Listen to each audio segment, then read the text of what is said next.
Semangat pagi teman-teman semua. Saya Eko Widodo, dosen di Fakultas Ilmu Administrasi Bisnis dan Ilmu Komunikasi Universitas Katolik Indonesia Atmajaya. Pada kesempatan yang berbahagia ini, saya hendak berdiskusi, berbagi kepada Anda semua tentang materi yang sangat penting untuk generasi muda bangsa kita saat ini. Apa itu materinya? Materi yang hendak kita bahas dalam kesempatan perkuliahan secara berseri ini adalah materi tentang e-business, electronic business, sesuatu yang akan dari hari ke hari menjadi sesuatu yang semakin penting dan semakin penting. Oleh karena itu, bagi generasi muda semua, generasi muda Indonesia akan sangat ketinggalan jika Anda tidak mempelajari materi ini, tidak mempelajari bidang ini. Ini adalah merupakan bidang yang saat ini lagi seksi gitu ya, lagi in gitu ya. Dan saya kira Anda sebagai generasi muda, lebih daripada generasi saya, itu Anda akan menikmatin, Anda akan mendalami, Anda akan menggaulin gitu ya. Setiap hari berkecimpung dengan bidang teknologi ini, teknologi informasi. Teknologi yang informasi yang digunakan di dalam proses bisnis. Teman-teman semua, Anda sebagai generasi muda di abad 21 ini, hidup Anda tidak jauh-jauh dari penggunaan teknologi. Berbeda dengan masa-masa sebelumnya. Saat ini ketika Anda bangun tidur, Anda sudah membuka HP, melihat aktivitas yang telah Anda lakukan, merancang aktivitas yang akan Anda lakukan, dan melaksanakan berbagai aktivitas, semuanya tidak jauh dari teknologi. Dari bangun tidur, beraktivitas, sampai tidur lagi, aktivitas Anda tidak jauh dari berbagai perangkat teknologi yang ada, yang Anda miliki saat ini. Lah, teman-teman semua, sama halnya dengan teknologi yang lain. Teknologi informasi juga merupakan teknologi yang bersifat netral. Bisa menguntungkan, namun juga bisa membahayakan atau merugikan kehidupan Anda. Oleh karena itu, dalam kuliah ini, kita ingin agar teknologi yang ada itu dapat memberikan sebesar-besarnya manfaat bagi diri kita. Khususnya untuk mata kuliah e-business ini, bagaimana teknologi yang ada itu dapat memberikan sebesar-besarnya manfaat bagi pertumbuhan, bagi kelangsungan hidup, dan bagi kemampuan perusahaan di mana kita hidup dan berkarir di dalamnya.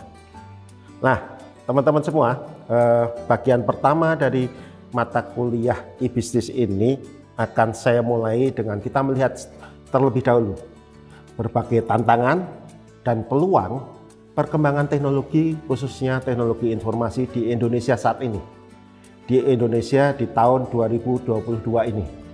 Ya, bagaimana perkembangannya gitu. Sampai di manakah perkembangan teknologi informasi saat ini. Kita lihat berita-berita yang ada saat ini. Berita yang ada seminggu atau 2 minggu yang lalu gitu ya. Kita lihat muncul berbagai teknologi baru. Salah satunya adalah kemunculan dari Metaverse yang dimunculkan oleh pendiri Facebook, Mark Zuckerberg gitu ya. Dan dia berbagai isu muncul ketika dia memunculkan Metaverse itu. Dalam waktu yang singkat, dalam waktu yang cepat muncul masalah-masalah yang terkait dengan Metaverse. Ada yang baik, ada pula yang tidak baik. Ada yang menguntungkan, ada pula yang tidak menguntungkan gitu. Namun persoalan itu akan menjadi persoalan kita sehari-hari di masa depan. Kita lihat di sini. Misalkan ada persoalan menyoal pemerkosaan di Metaverse. Nah, ternyata memperkosa pun bisa di Metaverse, bisa di dunia maya gitu ya. Kemudian kita lihat lagi ada ini. Gimana mewaspadain potensi pasangan selingkuh di Metaverse gitu ya. Jadi kalau selingkuh pun bisa di Metaverse gitu ya.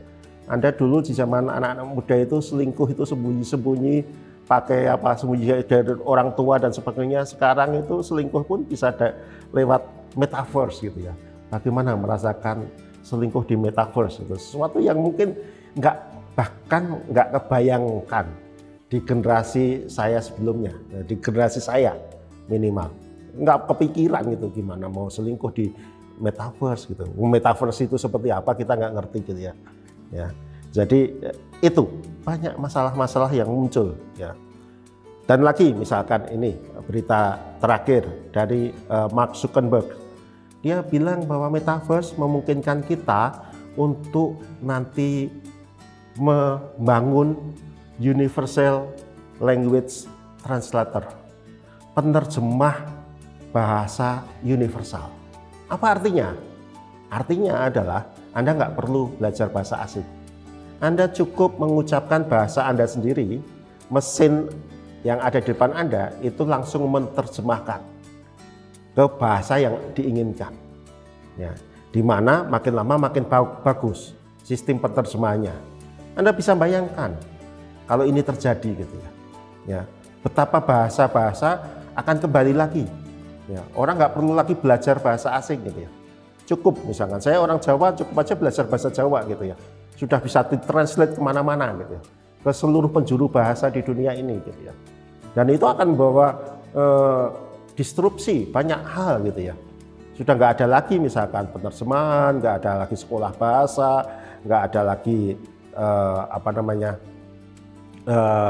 kursus, nggak ada lagi berbagai hal terjemahan, nggak ada lagi buku harus diterjemahkan macam-macam gitu. Karena sudah ada yang namanya Universal Language Translator. Kalau dulu itu ya bahasa Star Trek gitu ya.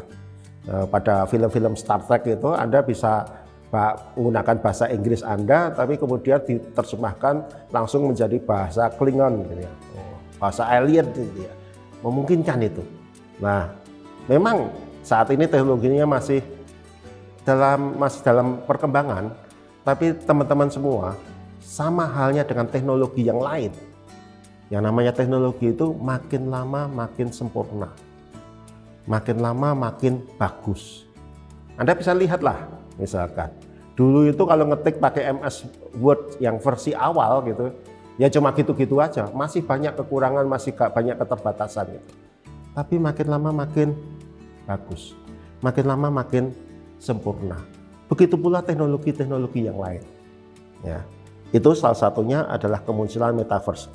Dalam kehidupan sehari-hari, misalkan kasus yang dialami Gosali ini, yang dia memposting foto, ya, memposting foto di unggah di internet gitu, dan akhirnya di di sini di gambar ini Anda lihat di situs OpenSea gitu ya. Kemudian foto-foto yang diunggah itu laku. Ya. Padahal fotonya jelek gitu ya. Kalau orangnya sih lebih cakep saya daripada Gosali ini. Bukan rasis maksudnya teman-teman. Ya, tapi mereka itu bisa menghasilkan uang 1,5 miliar hanya jadi jualan foto gitu ya. Jualan foto, jualan gambar, NFT ini gitu ya. Semua bisa dilakukan gitu. Peluangnya banyak sekali. Untuk menjadi kaya tidak perlu waktu lama.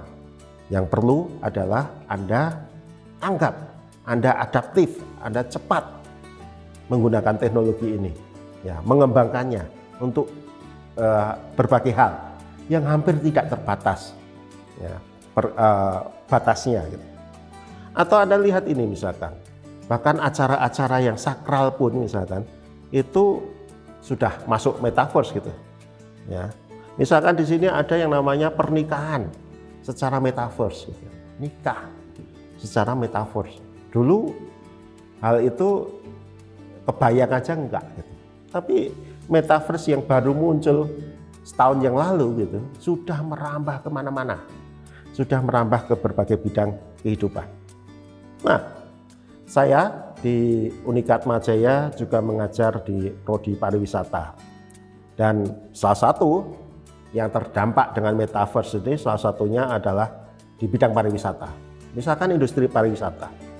Dengan adanya metaverse ini, kita sekarang dengan mudah melakukan virtual tour. Kita nggak perlu datang ke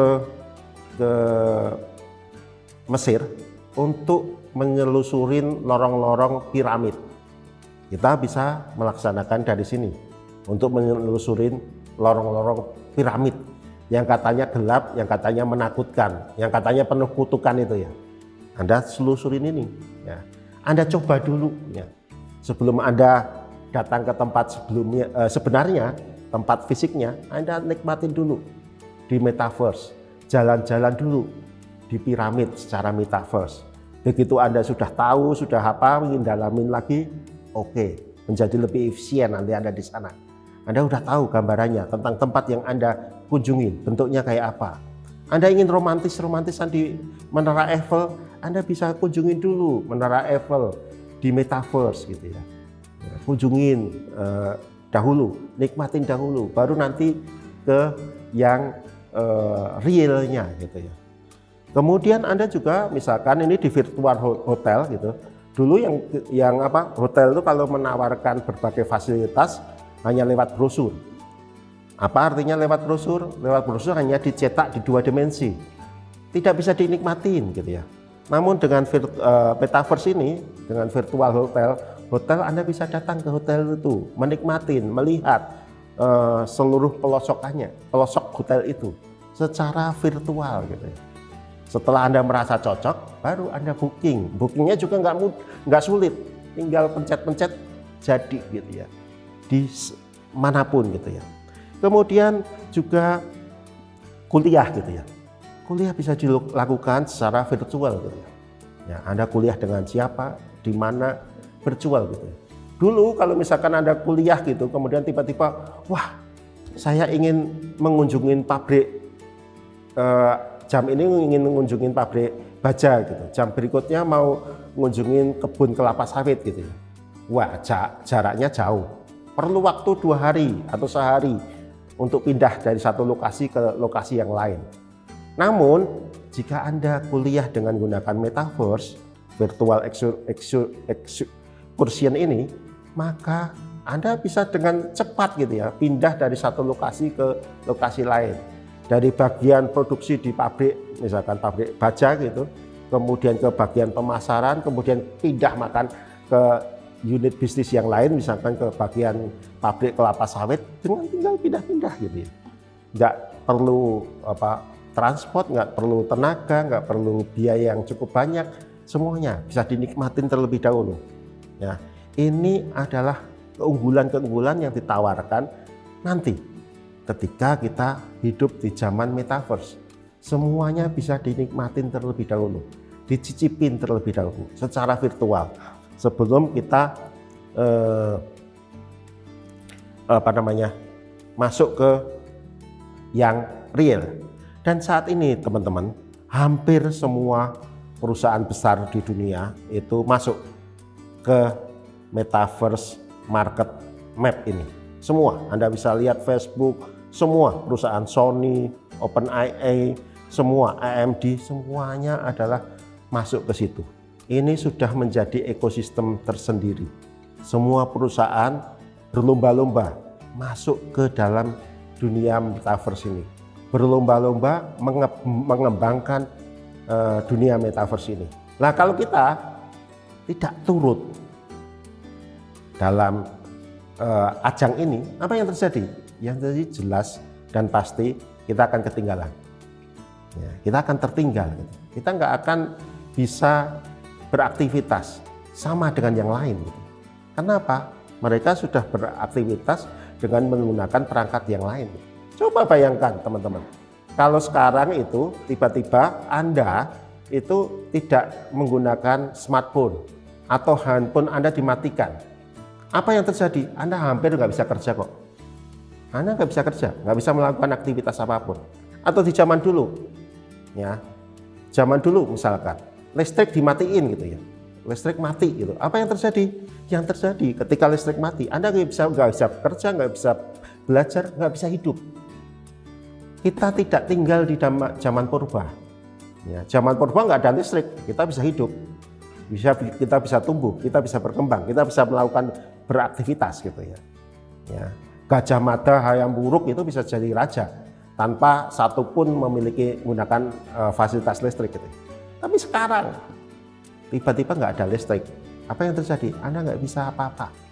Anda nggak bisa hidup, Anda nggak bisa bekerja, Anda nggak bisa belajar. Kemudian ada smartphone. Anda tergantung di situ, semua aktivitas di situ.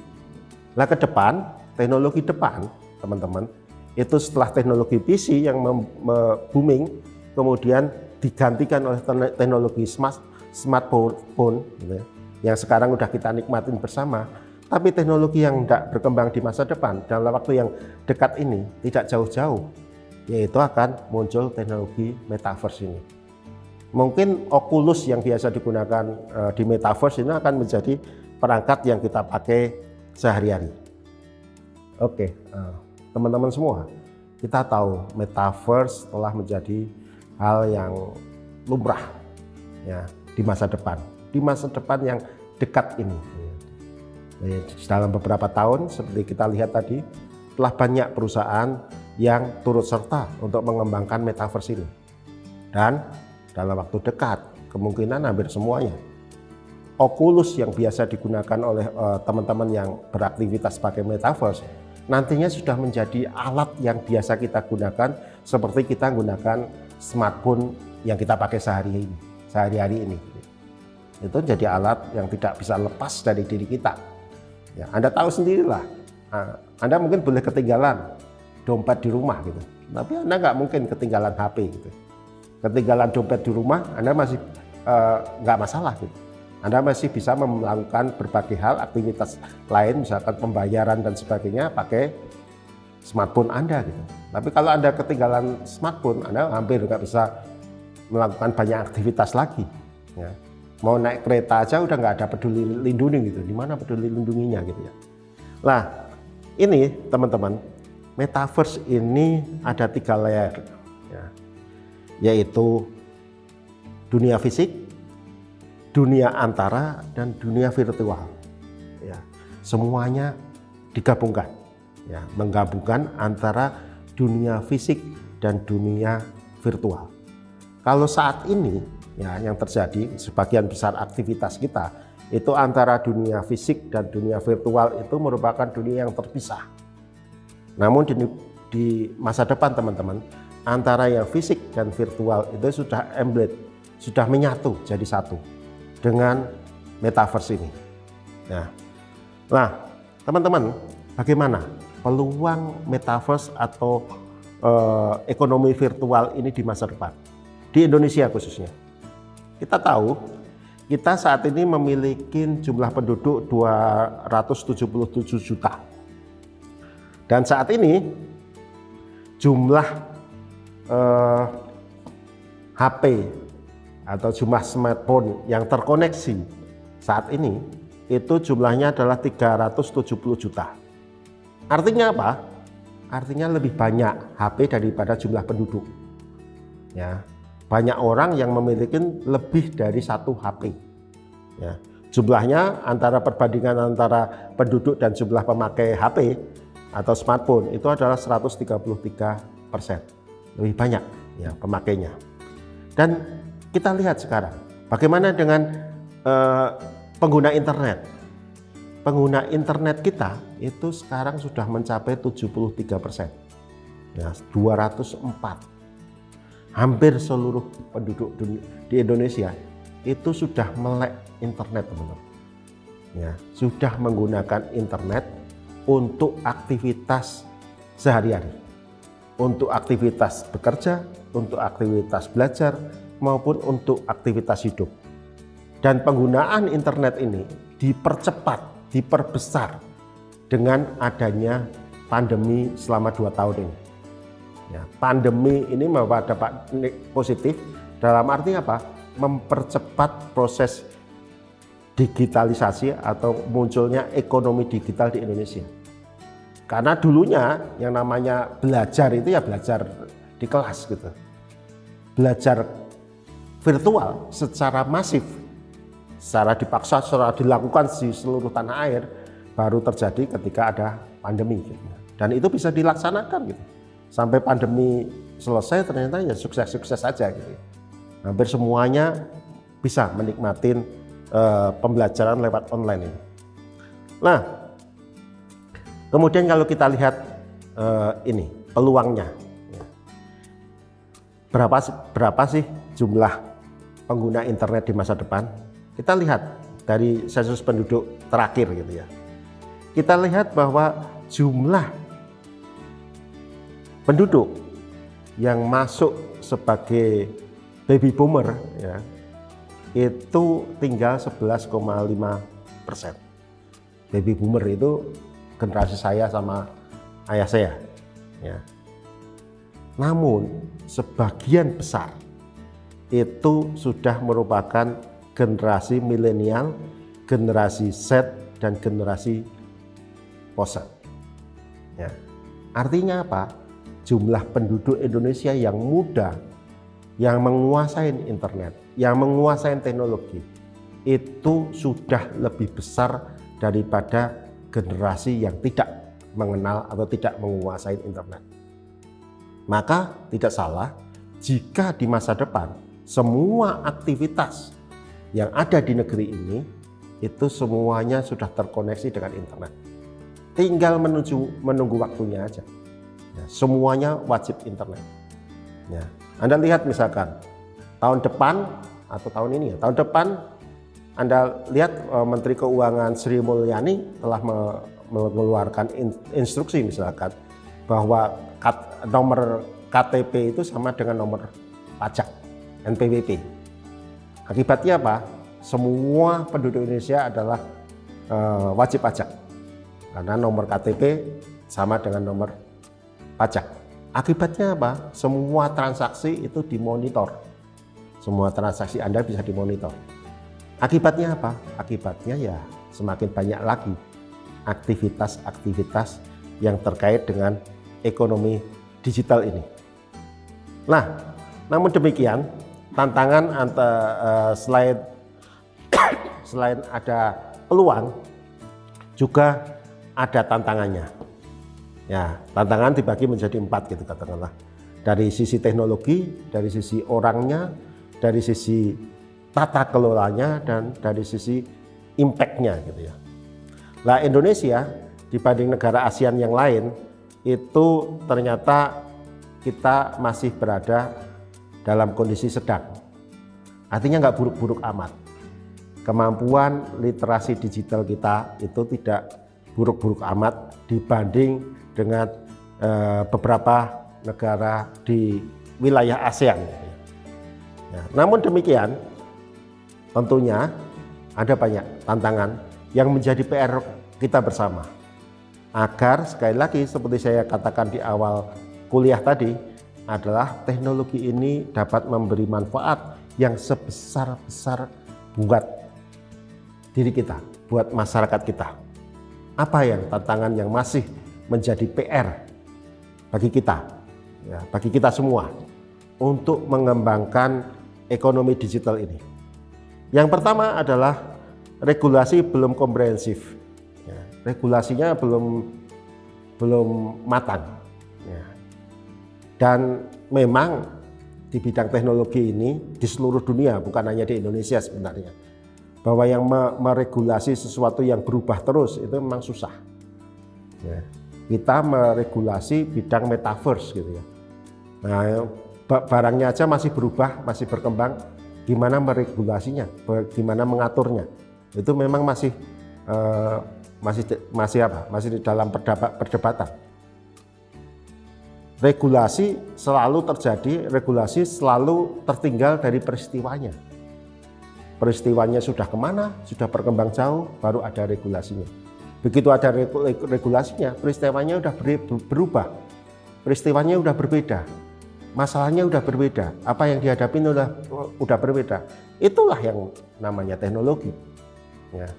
Teknologi, kemajuannya, kecepatannya, perkembangannya nggak bisa dihentikan. Sementara regulasi terpontal-pontal untuk ngikutin perkembangan teknologi ini. Kita belum selesai, misalkan di sektor keuangan, belum selesai bagaimana mengatur katakanlah tanda tangan elektronik gitu ya.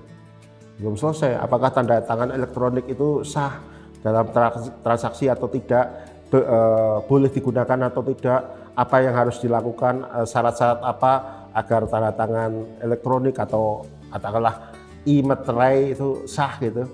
Itu belum selesai, tiba-tiba udah muncul teknologi baru yang namanya metaverse tadi gitu ya. Ya mungkin akan merubah lagi gitu, dan seperti itu. Ya.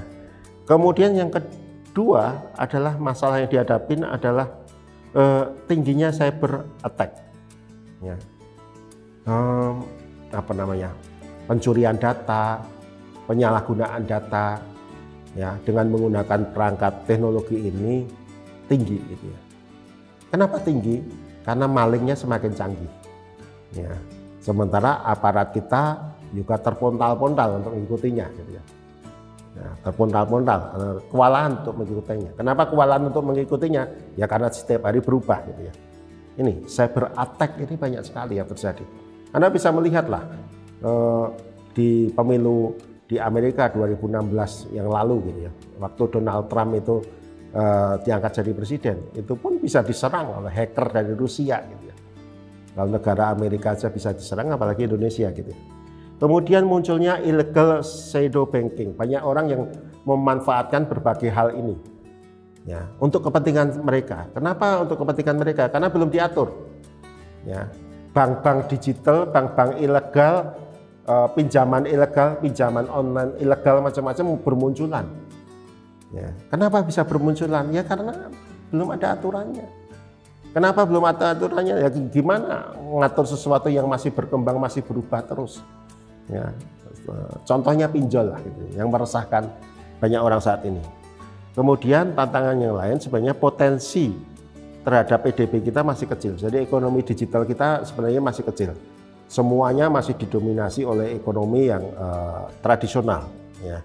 Ekspor kita ya masih ekspor kelapa sawit gitu ya, bahan-bahan baku gitu ya, komoditi, barang-barang komoditi gitu ya. Jadi untuk yang ekonomi digital ini belum.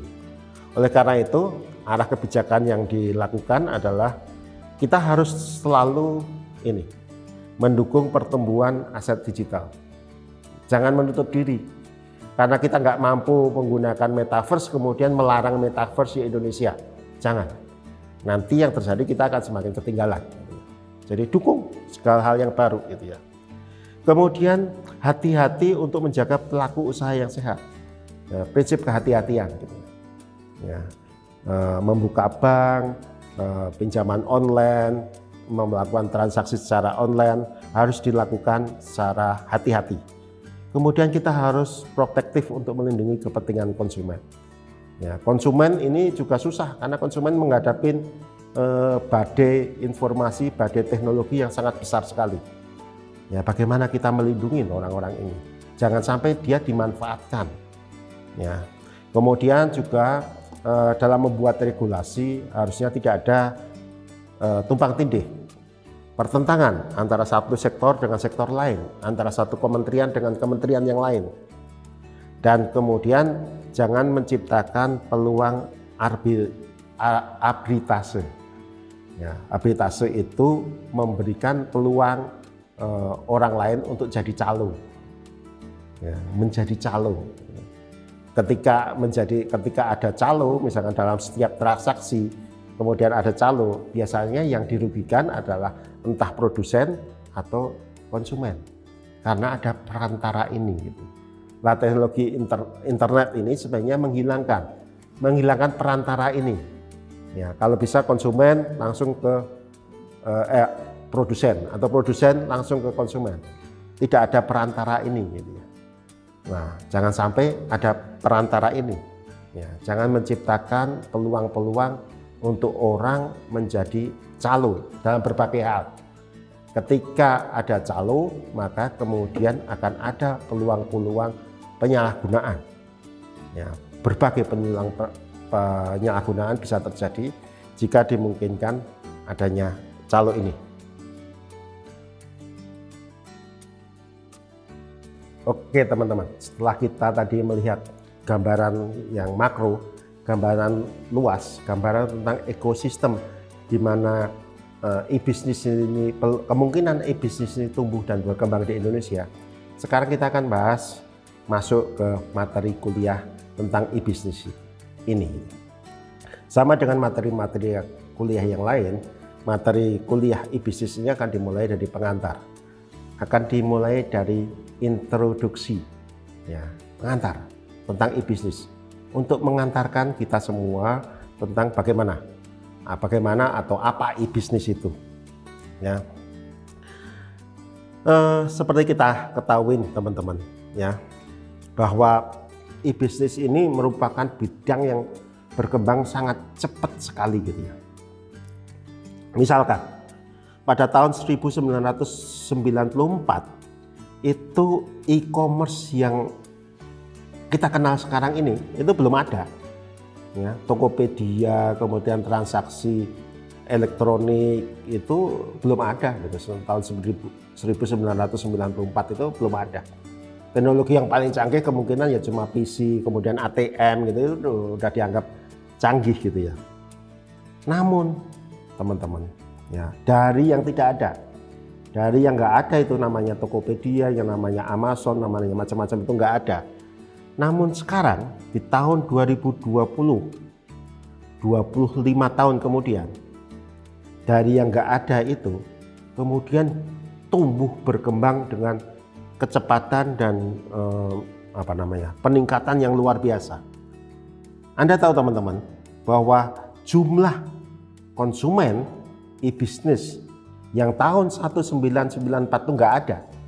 Sekarang jumlah konsumen e-business ini, e-commerce ini, itu sudah jumlahnya adalah 2,3 miliar manusia.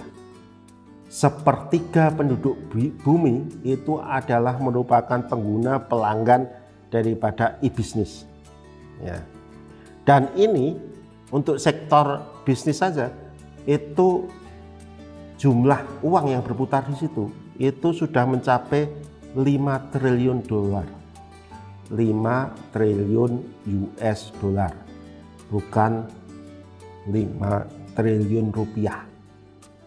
5 triliun rupiah aja jumlahnya udah luar biasa. Apalagi ini 5 triliun US dollar. Ini baru di sektor konsumen, artinya sektor retail.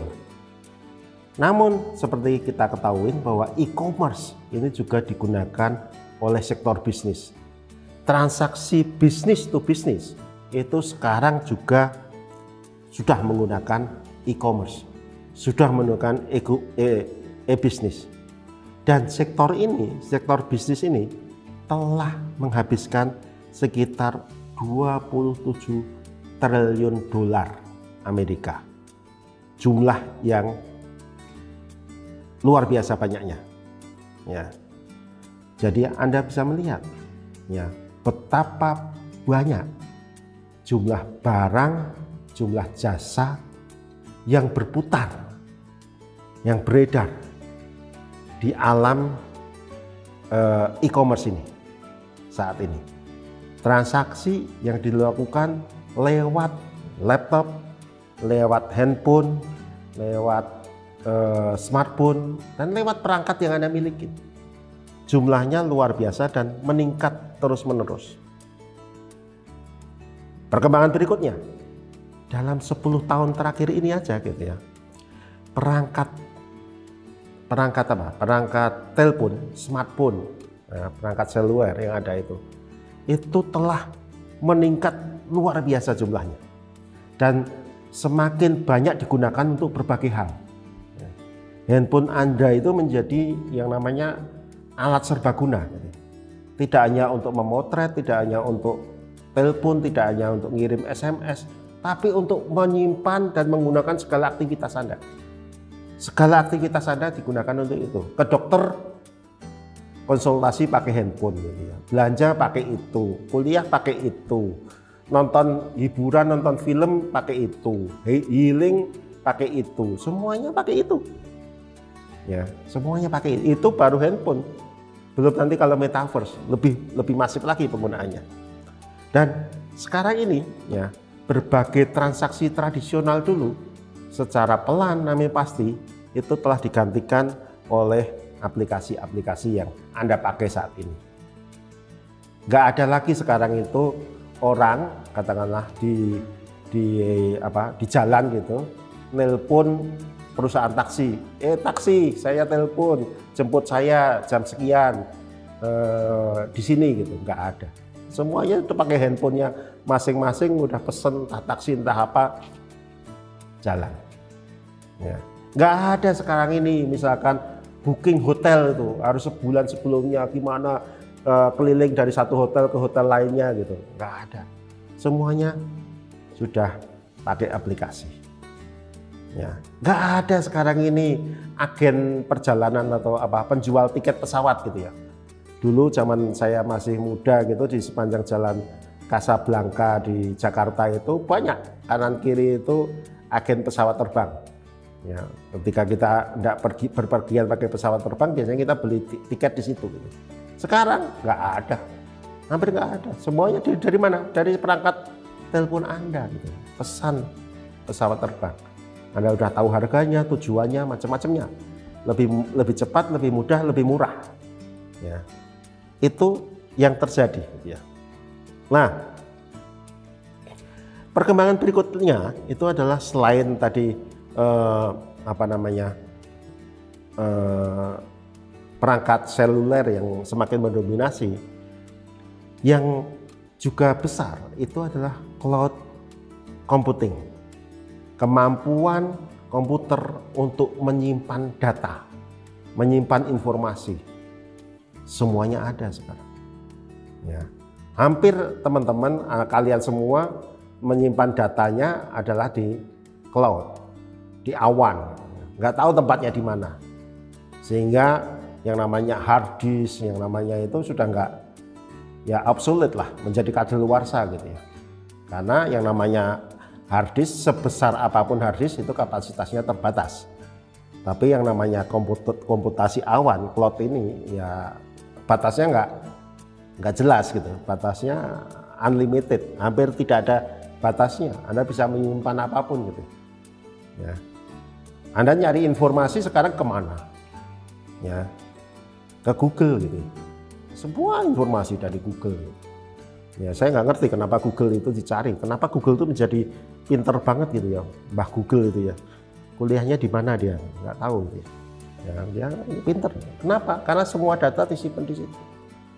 Ya. Dan sekarang jangankan perusahaan, jangankan institusi.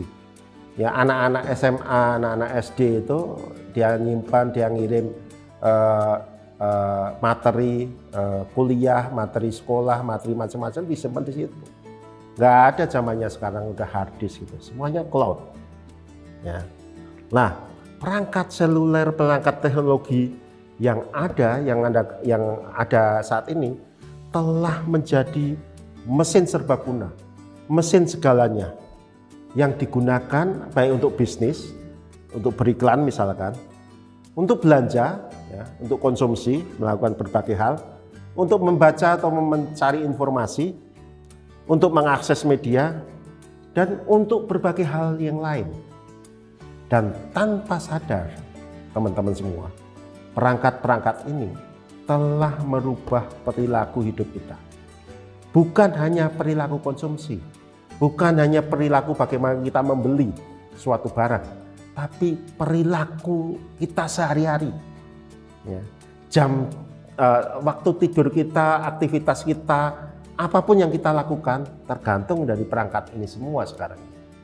Apapun yang kita lakukan, kita tidur pakai itu, kita nonton film atau mencari hiburan pakai itu, kita bekerja pakai itu, kita belajar pakai itu, semuanya.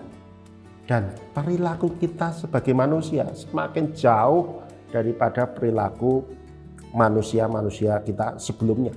Semakin jauh perilaku kita dengan perilaku binatang. Mungkin yang membedakan manusia beradab dan tidak ya cuma ini. Manusia beradab nanti dia akan menggunakan perangkat teknologi ini, dan yang tidak beradab tidak menggunakan. Kira-kira semakin jauh perbedaannya. Nah, teman-teman, itu di aspek teknologi. Namun juga teknologi juga telah di waktu yang sama juga telah membuat jaringan komunikasi kita sesama manusia itu juga berubah. muncul berbagai jejaring sosial, media sosial seperti Facebook, Twitter, YouTube, Pinterest, Instagram, dan lain sebagainya yang telah menjadi bagian kita sehari-hari.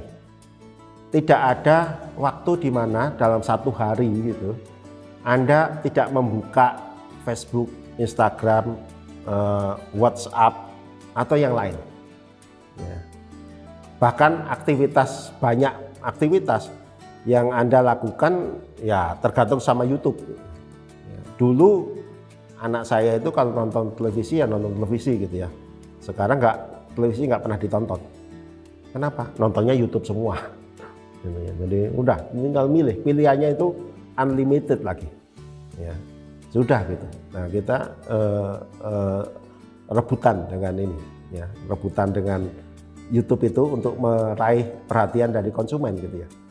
Ya semakin sulit kita itu meraih perhatian konsumen karena konsumen pilihannya banyak, unlimited gitu ya. Jadi mungkin zaman dulu ketika televisi itu hanya ada satu, misalkan TVRI gitu ya. Aktivitas orang banyak dilakukan di depan televisi mereka masing-masing gitu. Acaranya cuma itu aja. Gitu. Tapi kemudian berkembang televisinya macam-macam gitu, ada RCTI dan sebagainya. Kemudian ada TV kabel gitu dan sebagainya gitu. Aktivitas orang di depan itu. Gitu. Tapi sekarang gitu, ketika televisi itu banyak, ketika media itu banyak, ketika itu koran itu banyak, majalah banyak, malah orang nggak lihat itu semua. Beralih ke media sosial. Ya, karena media sosial ini kelebihannya dibanding yang lain, kalau Anda nonton televisi, itu Anda jadi pasif, hanya nonton aja, tapi tidak aktif. Tapi dengan media sosial yang lain seperti Facebook, Twitter, YouTube, macam-macam, Anda juga bisa menjadi seseorang yang aktif. Anda juga bisa membuat konten, Anda bisa membuat produsen sendiri. Ya, Anda bisa melihat lah, katakanlah dulu itu yang namanya perusahaan televisi ya perusahaan gitu ya. Ya, Raja Wali televisi katakanlah RCTI gitu ya. Ya perusahaan. Sekarang orang bisa jadi televisi sendiri gitu ya. Misalkan Deddy Corbuzier gitu ya. Dia ya dengan perangkatnya dia udah mungkin lebih banyak yang nonton Deddy Corbuzier daripada yang nonton stasiun televisi yang lain gitu. Ya, dia udah menguasai segala-galanya. Setiap orang memungkinkan untuk itu. Setiap orang bisa untuk itu. Jadi sendiri, nggak tergantung lagi sama televisi. Ya, Deddy Corbuzier dulu tergantung sama televisi agar dia populer gitu ya.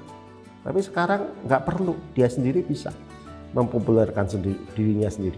Begitu pula dengan YouTuber atau orang-orang yang lain. Ya, kita bisa mendistribusikan berbagai konten, baik itu wujudnya video, baik itu wujudnya musik, baik itu wujudnya foto, baik itu wujudnya komputer atau semuanya untuk menjadi terkenal. Tidak tergantung lagi sama orang lain. Dulu untuk terkenal kita tergantung sama televisi, tergantung sama radio, tergantung sama apa gitu. Kalau nggak bisa masuk ke situ ya nggak bisa gitu ya, kita nggak bisa terkenal. Tapi sekarang everybody, kalau Anda bisa bikin konten dengan baik, Anda bisa memiliki sesuatu bakat yang kreatif, Anda bisa mengkapitalisasi diri Anda, menjadikan diri Anda agar dapat uang dari aktivitas Anda. Ya, bikin aja konten itu, nggak harus tergantung sama televisi. Dulu kalau kita ingin terkenal nyanyi gitu ya harus audisi kemana, ke televisi, kemana, produsen macam-macam. Sekarang enggak, Anda bisa aktif sendiri. Ya, Anda tidak lagi tergantung pada institusi atau perusahaan lain untuk melakukan aktivitas, untuk menjadi terkenal lah gitu ya. Untuk melakukan aktivitas, untuk mempromosikan produk, untuk menjual produk, tidak lagi tergantung pada perusahaan lain. Nah, teman-teman, tadi kita bicara tentang hal-hal positif tentang kemunculan teknologi ini. Namun demikian teman-teman semua gitu. Walaupun teknologi ini tadi saya katakan telah membawa banyak hal yang positif bagi kehidupan kita semua gitu ya. Membuat kehidupan menjadi lebih mudah, lebih cepat, lebih murah untuk dijalanin gitu ya. Misalkan nonton film lah.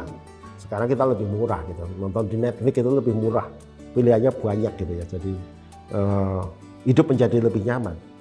Namun kita harus sadar juga bahwa perkembangan teknologi itu juga membawa dampak yang negatif, baik secara sosial maupun secara individu. Ya, banyak hal yang negatif yang terjadi dengan merebaknya atau kemunculan teknologi ini yang perlu diantisipasi, perlu dihindarin, perlu ditanganin. Contohnya apa? Contohnya adalah meningkatnya campur tangan terhadap kehidupan pribadi. Privasi orang jadi terancam. Nggak ada yang namanya privasi ini. Ya, Anda bisa melihatlah gitu, banyak hal-hal pribadi diumbar di medsos, ya, di media sosial. Ya. Kemudian juga di zaman ketika orang itu mudah menghasilkan, memproduksi konten, mudah membuat dan mendistribusikan informasi, justru pada masa-masa seperti ini semakin banyak bermunculan informasi-informasi yang palsu, informasi yang tidak jelas kebenarannya, informasi yang tidak dapat dipertanggungjawabkan. Dulu ketika informasi itu sedikit, mungkin 70% atau 80% informasi yang masuk Kompas, masuk koran gitu ya, itu informasi yang sudah diverifikasi, sudah bagus, kebenarannya tinggi gitu ya. Ketika kita baca, kita yakin bahwa yang ditulis itu benar. Namun sekarang gitu, informasi banyak sekali, tiap hari, tiap detik, tiap saat kita dibanjirin berbagai informasi. Namun informasi yang masuk ke diri kita tidak semuanya, bahkan mungkin sebagian besar itu adalah informasi yang jelek, informasi yang palsu, informasi yang kadar kebenarannya diragukan. Ya. Karena apa? Karena semua orang bisa bikin informasi, semua orang bisa membuat informasi, sehingga antara informasi yang benar, yang baik, yang bermutu dengan yang tidak, itu jadi kabur, jadi tidak jelas lagi. Oke, informasi memang banyak, tapi kita kan butuh informasi yang valid, bukan informasi yang tidak valid, informasi yang salah. Ketika kita mendapatkan informasi yang salah, maka keputusan tindakan kita juga akan salah, karena didasarkan pada kualitas informasi yang baik, yang tidak baik. Ini yang jadi masalah. Ya. Jadi meningkat penyebaran berbagai informasi yang tidak bisa dipertanggungjawabkan. Kemudian yang berikut itu adalah memungkinkan ancaman keamanan yang meluas. Diri kita itu menjadi rentan. Ya. Kita itu mudah sekali nanti diancam, ya, karena faktor privasi kita itu terbuka lebar ya. Ya. Ancaman bisa menghidapin siapa aja. Tanpa ada apa-apa tiba-tiba kita terlibat pinjol, terlibat macam-macam lah gitu. Hidup tidak nyaman, ya. Tidak terlindungi lagi gitu. Kenapa? Karena ya itu tadi, ancaman ada di mana-mana. Ancaman dari media sosial, dari handphone Anda, dari macam-macam.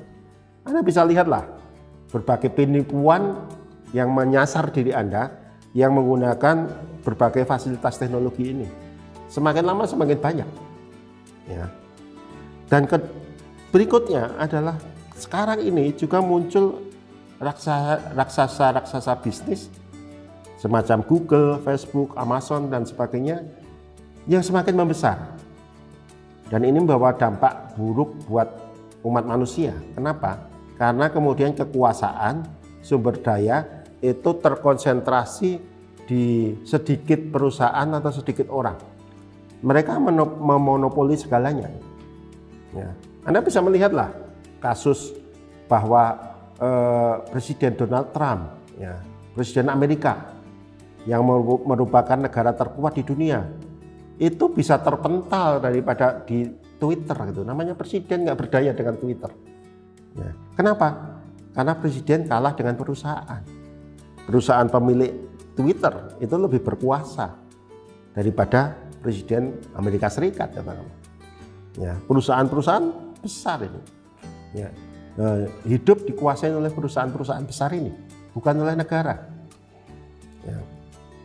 Anda lihatlah pemerintah Indonesia gitu lah. Jokowi ke Amerika selain mengunjungi Biden, juga mengunjungi Elon Musk gitu. Kenapa? Karena dia yang punya kuasa, dia yang punya modal, dia yang bisa mempengaruhi keadaan. Ya. Oleh karena itu ini perusahaan-perusahaan besar itu semakin mendominasi. Ya. Kita kalau misalkan Microsoft itu tutup, bangkrut atau nggak lanjut lagi gitu ya, kita udah tergantung, kita nggak bisa kerja. Hidup kita tergantung, kuliah kita tergantung sama Microsoft. Karena segala perangkat kita itu menggunakan Microsoft. Untuk kuliah pakai MS Teams, untuk ngetik pakai MS Word, untuk bikin presentasi pakai PowerPoint, untuk macam-macam itu tergantung sama perusahaan-perusahaan besar itu. Nggak ada gantinya lagi gitu ya. Jadi hidup kita ini salah satu hal yang buruk dari e-commerce. Oleh karena itu, mengapa kita harus belajar e-commerce? Mengapa kita harus belajar e-bisnis ini? Yang pertama, karena apa yang kita pelajarin di masa lalu itu setelah berubah. Selalu berubah. Teknologi berkembang dengan kecepatan yang eksponensial. Perkembangan yang sangat cepat sekali.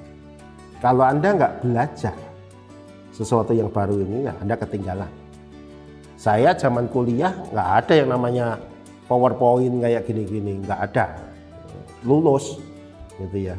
Tapi sekarang kalau Anda nggak bisa menggunakan ini, ya nggak lulus.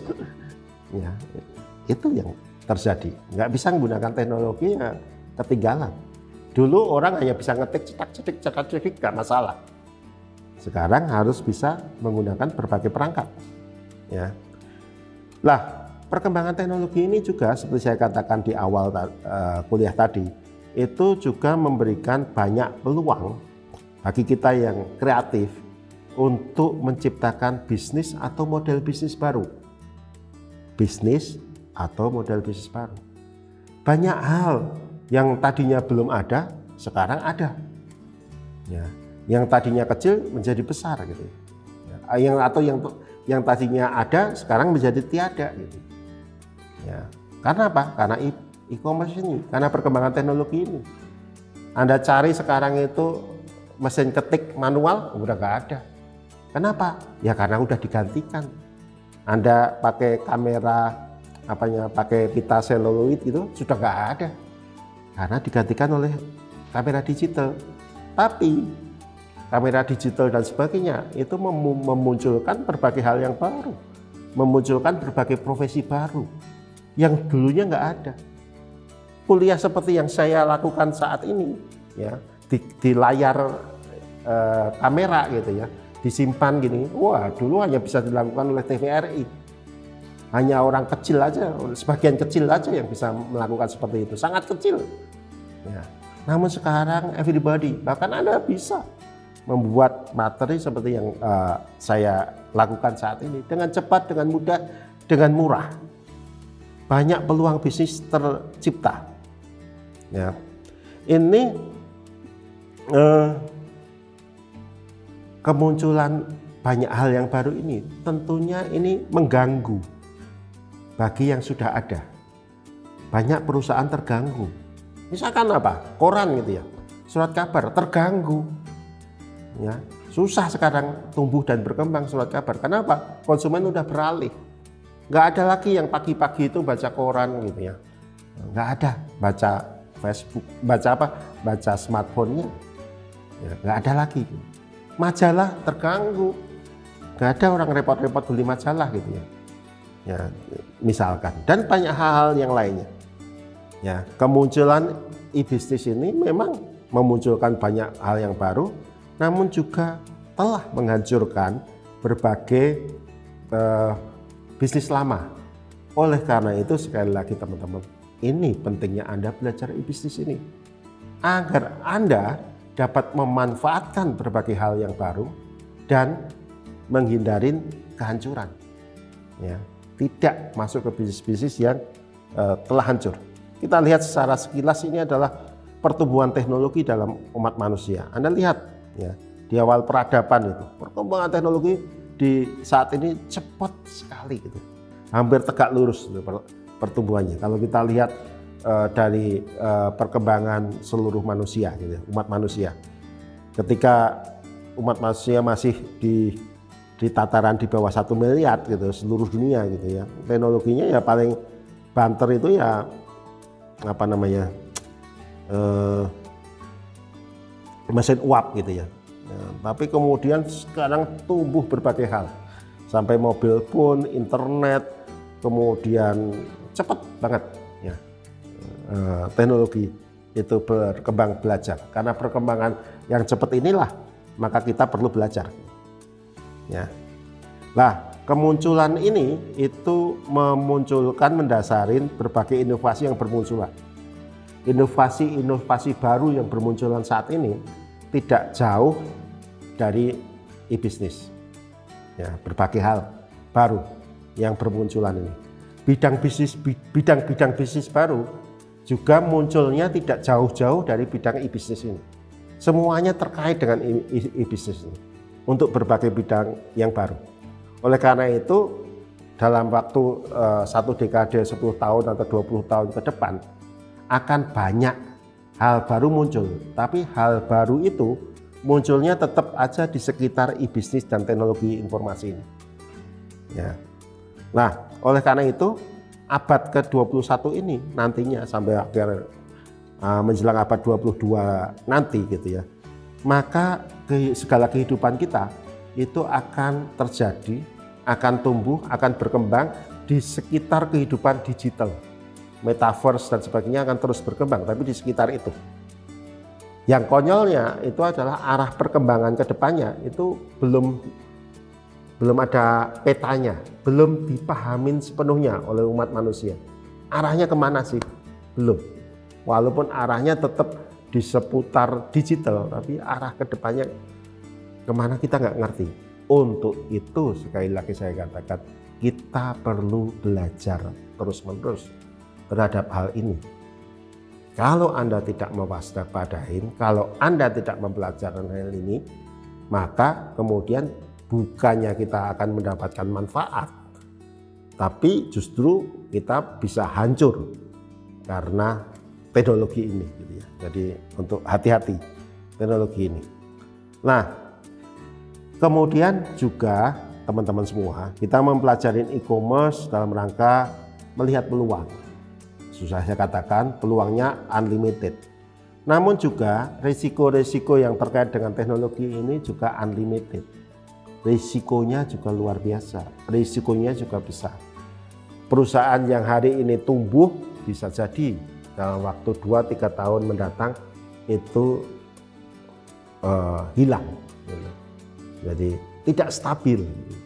Dulu usia perusahaan tuh bisa puluhan, bisa 50 tahun, 60 tahun gitu ya. Tapi sih di masa depan mungkin usia dari suatu perusahaan mungkin semakin pendek ya, karena teknologi ini. Ya, usianya pendek gitu ya, karena digantikan oleh teknologi. Karena udah berubah. Ya. Hari ini bagus, di masa depan tidak bagus lagi. Misalkan contohnya, Anda lihat misalkan kasus kemarin itu, kita jualan masker gitu, wah laris. Tapi begitu pandemi selesai, tutup itu. Berubah sangat cepat. Ya, begitu pula yang online gitu ya. Wah, pas pandemi, wah, kita melihat maraknya jasa kurir gitu ya. Jasa kurir marak, cepat bermunculan, macam-macam gitu ya. Berikutnya sudah ada yang berguguran lagi sekarang ini. Kita lihat banyak jasa kurir yang tutup gitu ya. Seperti itu. Jadi bisnis tumbuh dan berkembang dengan sangat cepat. Ya, perubahannya sangat cepat. Oleh karena itu kita perlu belajar gitu. Ya. Oleh karena itu diharapkan ketika Anda belajar e-bisnis ini, Anda dapat mengidentifikasi kekuatan dari teknologi kayak apa, kekuatan bisnis kayak apa, kondisi sosial yang membentuk atau dibentuk oleh teknologi itu kayak apa, dan kemudian kita bisa melihat perkembangannya kayak apa, perkembangannya ke arah mana, dan kita menjadi siap untuk turut serta, untuk berpartisipasi dalam bisnis digital di masa depan. Bukan hanya menjadi penonton saja, tapi menjadi pelaku aktif. Bukan menjadi yang di konsumen saja, tapi menjadi produsen untuk hal-hal yang sifatnya digital ini. Oke teman-teman, sekarang kita ingin melihat apa perbedaan e-commerce dan e-business. Kenapa ini perlu? Karena seringkali disamakan antara e-commerce dan e-business, walaupun sebenarnya dalam berbagai terminologi ini bisa aja dianggap sama gitu, e-business sama dengan e-commerce. Tapi secara garis besar akan saya katakan di sini bahwa e-business itu adalah sistem bisnis yang ada di dalam perusahaan. Penggunaan teknologi informasi untuk mengelola segala persoalan bisnis, segala pekerjaan bisnis yang ada di dalam perusahaan. Sementara e-commerce itu dimaksudkan untuk kita perusahaan berinteraksi, berhubungan dengan pihak lain, baik itu konsumen, baik itu produsen, baik itu pemasok, baik itu pemerintah atau yang lain, dengan menggunakan perangkat teknologi. Jadi gambarannya seperti itu, perbedaan antara e-business dan e-commerce. Namun teman-teman, semuanya ini kadang-kadang di dalam alam kehidupan sehari-hari istilah ini disamakan, dan itu nggak masalah lah sebenarnya. Nah, apa yang mendasari perkembangan e-business atau e-commerce ini? Yang pertama, e-business dan e-commerce ini tidak bisa tumbuh dan berkembang seperti saat ini kalau nggak ada internet. Ya, jadi internet ini menjadi backbone dari perkembangan e-business ini. E-business nggak bisa ada kalau nggak ada internet. Gitu ya. Dan yang kedua itu adalah adanya World Wide Web, adanya website ini. Ini adalah perangkat yang lain yang memungkinkan e-business itu berkembang. Ya, ini ya aplikasi web ini yang memungkinkan internet e-business ini berkembang, karena semua aktivitas e-business mengarah ke sini ya. Dan kalau kita lihat teman-teman, aktivitas website yang terlihat misalkan yang dapat diidentifikasi oleh Google itu hanya 130 triliun itu hanya sebagian kecil. Aktivitas komputasi, aktivitas macam-macam gitu, yang di bawah itu, di luar itu, sesuatu yang tidak kelihatan, itu jumlahnya lebih besar lagi. Karena apa teman-teman? Sekarang itu hampir semua aktivitas Anda itu terrecord kok, tercatat kok, ya, tersimpan lah dalam berbagai komputer yang ada gitu. Ketika Anda beli, katakanlah membeli kopi gitu ya, transaksi Anda tercatat di komputernya si pemilik kopi itu gitu ya. Ketika Anda itu ngirim WhatsApp gitu ya, pesan Anda itu terkirim di dalam atau tersimpan di dalam aplikasi WhatsApp-nya di perusahaan WhatsApp itu gitu misalkan. Nah, Anda chatting lewat Facebook, semuanya tersimpan di situ. Nah itu aktivitas itu kadang-kadang nggak tercatat, nggak kelihatan di permukaan, tapi itu banyak sekali. Ya, itu luar biasa sekali. Nah, yang ketiga itu tadi yang pertama adalah internet, yang kedua adalah web, yang ketiga adalah platform seluler. Ya, ini merupakan hal yang baru. Ya, penggunaan platform smartphone seluler ini. Ya, ini ketika yang namanya internet itu tidak hanya di komputer, di desktop, tapi kemudian bisa juga digunakan lewat smartphone Anda, maka aktivitas yang Anda lakukan pakai smartphone itu sudah lebih banyak Anda lakukan di situ. Ya, hampir setiap hari Anda melakukan aktivitas di smartphone ini. Nah, seluler ini menjadikan aktivitas e-bisnis menjadi meningkat gitu. Anda jualan lewat situ, Anda menerima pelanggan lewat situ, Anda menerima pembayaran lewat situ dan sebagainya gitu. Ya, bahkan kalau Anda lihat pedagang warung tenda pun sekarang kalau dia menerima pembayaran lewat OVO, lewat apa ya, juga lewat situ gitu. Menerima pesanan lewat situ juga gitu ya. Untuk sekelas warung tenda gitu. Ya, apalagi kalau sekelas perusahaan, ya udah semakin besar semakin banyak saja gitu ya. Jadi itu. Dan ini saya akan bicara tentang berbagai perkembangan utama ketika yang terjadi di e-commerce. Dalam bidang bisnis banyak sekali gitu ya. Aplikasi ini semakin berkembang, semakin besar gitu ya. Dan meskipun aktivitasnya sedikit menurun akibat pandemi, tapi Anda lihat bahwa banyak perusahaan-perusahaan yang melakukan aktivitas e-commerce ini itu tetap dapat tumbuh dan berkembang. Nah, aktivitas di dunia penerbangan misalkan memang turun drastis, tapi aktivitas di pengiriman barang itu, kargo gitu ya, naik signifikan gitu ya. Jadi banyak muncul itu, ya. Dan misalkan sekarang lagi, misalkan iklan gitu ya, hampir 70% iklan yang ada sekarang sudah digital gitu ya. Karena pandemi semuanya beralih ke digital. Iklan-iklan yang tidak digital berkurang sangat drastis gitu ya. Dalam bidang teknologi juga berkembang sangat cepat, banyak hal yang berkembang di sini ya. Dan orang yang menggunakan teknologi itu semakin banyak ya, dan semakin populer gitu ya, untuk ini gitu ya. Seperti saya, teknologi intinya adalah teknologi semakin berkembang cepat. Kemudian society, masyarakat itu juga semakin menerima teknologi ini ya. Jadi semakin banyak konten, semakin banyak jejaring sosial, semakin banyak hal-hal yang digunakan masyarakat mulai menggunakan berbagai hal ini untuk berbagai aktivitasnya, bukan hanya aktivitas bisnis, juga aktivitas yang lain. Namun juga dalam masyarakat ini juga kekhawatirannya juga meningkat gitu ya.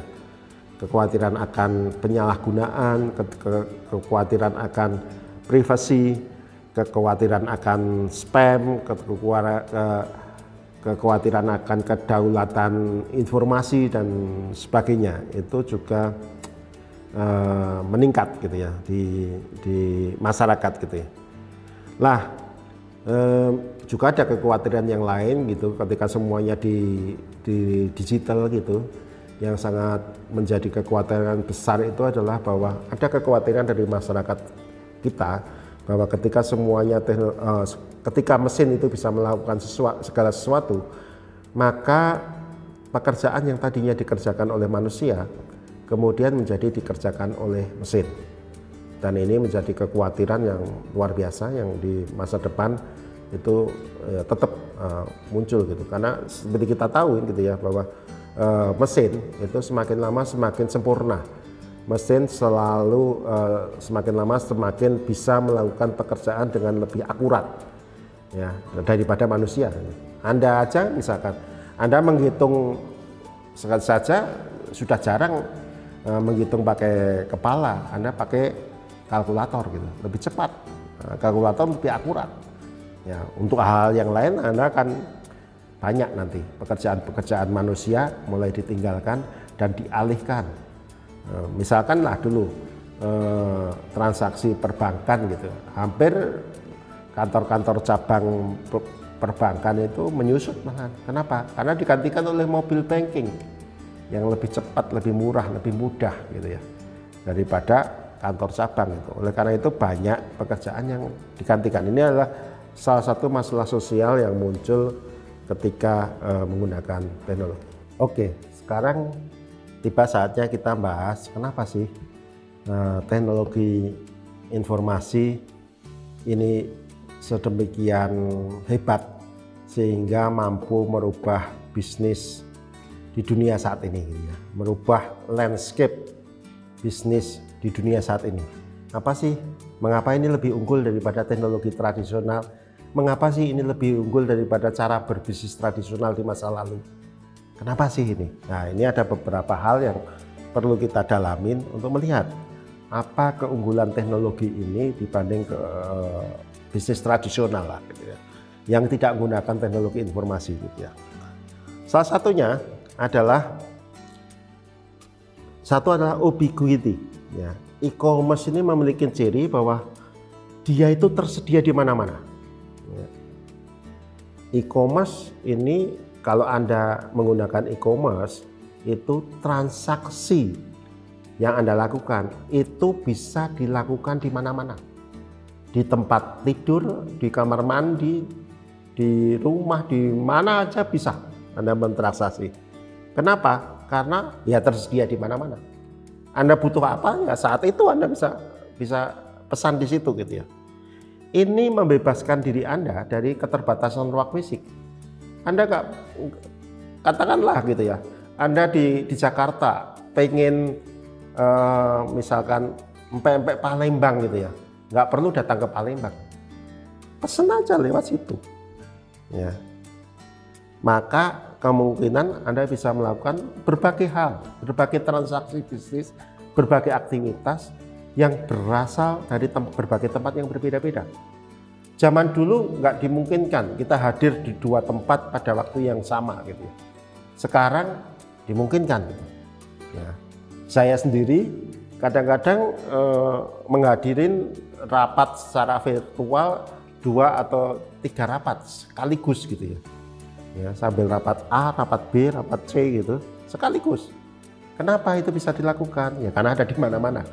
Ya, barang itu ada di mana-mana. Begitu pula transaksi bisnis. Ya, Anda bisa melakukan di mana saja. Ya, Anda bisa melakukan bisnis ketika Anda sedang melakukan perjalanan. Anda bisa melakukan bisnis ketika Anda di tempat yang jauh. Anda melakukan bisnis di malam hari, di siang hari, di pagi hari, kapanpun bisa dilakukan. Ini karena ciri dari e-bisnis yang ubiquity, hadir di mana-mana. Ciri kedua itu adalah global reach. Ya. Teknologi e-commerce itu memungkinkan kita melakukan transaksi ya, yang lintas batas negara, lintas batas budaya, gitu. Bisa dilakukan di mana-mana. Anda bisa lah pesan barang ke Antartika sana kalau ada, gitu ya, nggak masalah, gitu ya. Cari barang apa dimanapun. Dulu kan susah ya kita mencari barang itu. Zamannya apa ya? Zamannya penjajahan dulu, gitu. Orang-orang Eropa itu di mana sih ya rempah-rempah, gitu, nggak ada yang tahu, gitu ya. Akhirnya harga rempah-rempah di Eropa sana kan mahal, gitu, karena nggak ngerti tempat rempah-rempahnya di mana, gitu ya. Zaman sekarang cepet Anda cari barang apa di mana ketemu, ya cepat sekali karena global reach, semuanya lingkupnya global, gitu. Dan perdagangan Anda kalau jualan sesuatu, ya kalau Anda jualan pakai e-bisnis, Anda jualan ke seluruh dunia pada dasarnya, gitu ya. Karena barang Anda itu bisa dilihat orang seluruh dunia. Ya, bahkan kalaupun di sana nanti ada pada suatu saat manusia itu bisa menduduki bulan atau menduduki planet Mars, gitu ya. Maka ya kita juga bisa barang itu sampai ke sana, gitu ya. Kemudian yang ketiga, ciri yang ketiga adalah e-commerce ini adalah universal standard. Standarnya itu universal, sama. Ya. Standarnya yang dipakai sama. Anda pakai website, cara mengoperasikan website seluruh dunia sama. Pakai www gitu ya. Dot apa gitu ya. Ya, semuanya sama, caranya sama. Lain dengan zaman dulu. Zaman dulu kalau berdagang itu beda-beda. Cara berdagangnya orang Jawa, orang Indonesia itu beda-beda. Bahkan mata uangnya pun beda-beda. Ya, alat transaksi, cara transaksinya itu beda-beda. Sekarang kalau Anda ingin bertransaksi pakai e-bisnis, e-commerce ini, seluruh dunia sama. Bahasa yang digunakan sama, caranya sama, gitu. Ya, apalagi munculnya berbagai mata uang kripto, gitu ya. Semakin nanti pada suatu saat yang namanya valuta asing itu jadi hilang, gitu ya. Nah, dulu perdagangan beda-beda, tapi sekarang standarnya sama. Kemudian yang keempat itu adalah richness. Ya, Ini seperti di dalam gambar ini, zaman dulu itu kalau Anda itu ada trade off. Kalau Anda ingin informasi yang lengkap dan mendalam, maka informasi itu hanya bisa dinikmatin sedikit orang. Ya, kalau informasi itu lengkap dan mendalam itu hanya sedikit orang yang bisa dapat informasi itu. Ya. Tapi kalau informasi itu ingin nyebar luas, maka informasinya itu pasti tidak lengkap dan tidak mendalam. Brosur itu kan cuma 1 lembar, bisa disebarkan ke seluruh dunia, tapi nggak lengkap.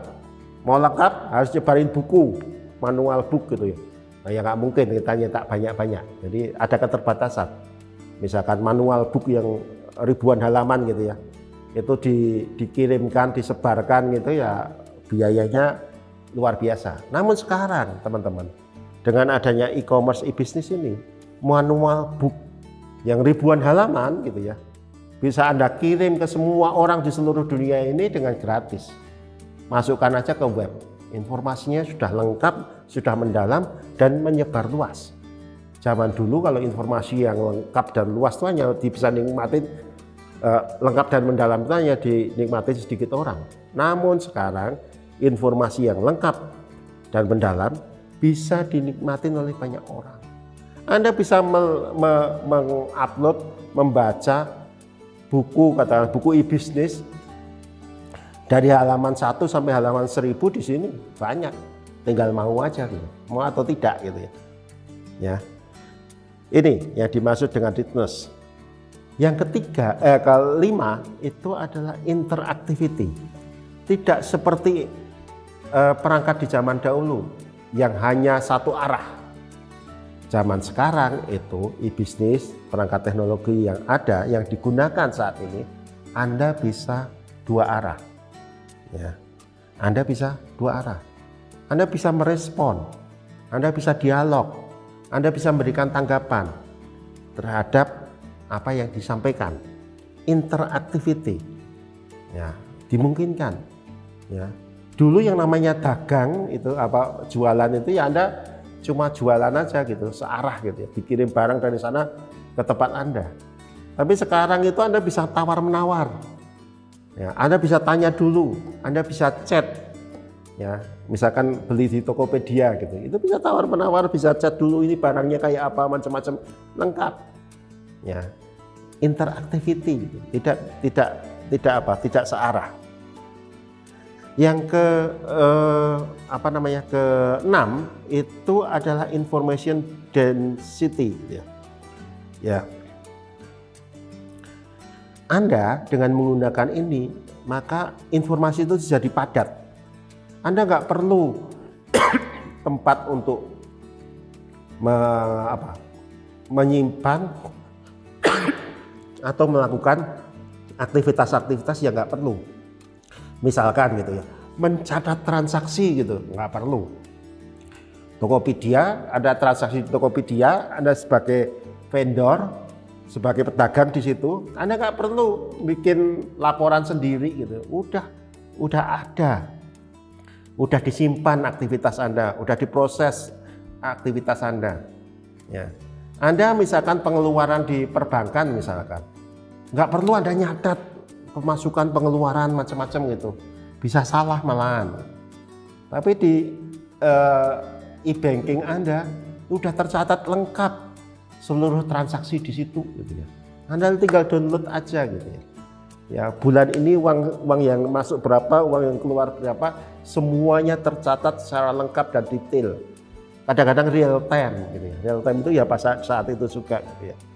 Jadi teknologi informasi memungkinkan adanya ini, kepadatan informasi. Anda nggak perlu menyimpan semua informasi, semua data itu di tempat Anda sendiri. Akan memerlukan banyak gudang, isinya kertas-kertas yang nggak perlu gitu ya. Ya, sekarang nggak perlu, cukup Anda gunakan handphone Anda. Ya, kemudian yang terakhir itu adalah ciri khas dari teknologi informasi itu memungkinkan untuk personalization and customization. Teknologi ini bisa disesuaikan dengan kebutuhan dan keinginan Anda sendiri secara individu. Ya, personalization. Ya, sesuai dengan saya ingin seperti ini, bisa. Ya. Saya ingin seperti itu, bisa gitu. Anda bisa mengubah produk, bisa mengubah layanan dengan mudah, dengan cepat, dengan murah. Gitu. Ya.